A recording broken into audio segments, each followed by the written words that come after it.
Pay স্কেলের মানদণ্ড কি কি? 1.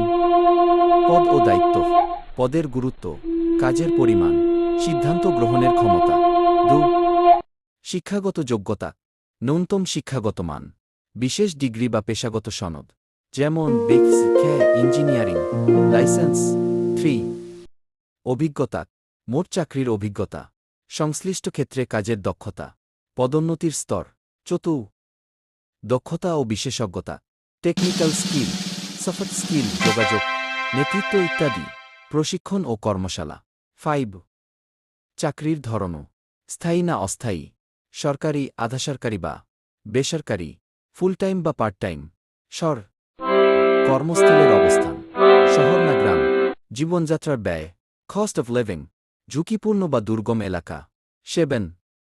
বাজার মূল্য, একই পদের বাজারভিত্তিক বেতন, দেশীয় ও আন্তর্জাতিক মান। 8. প্রতিষ্ঠানের আর্থিক সক্ষমতা, প্রতিষ্ঠানের লাভ লোকসান, বাজেট ও আয়। 9. কর্মক্ষমতা, কাজের ফলাফল, বার্ষিক মূল্যায়ন রিপোর্ট, এফর। 10.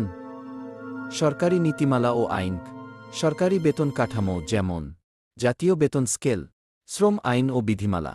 সংক্ষেপে, বেতন স্কেল নির্ধারণ হয় পদ, যোগ্যতা, অভিজ্ঞতা, দক্ষতা, বাজার নীতিমালা এর সমন্বয়ে।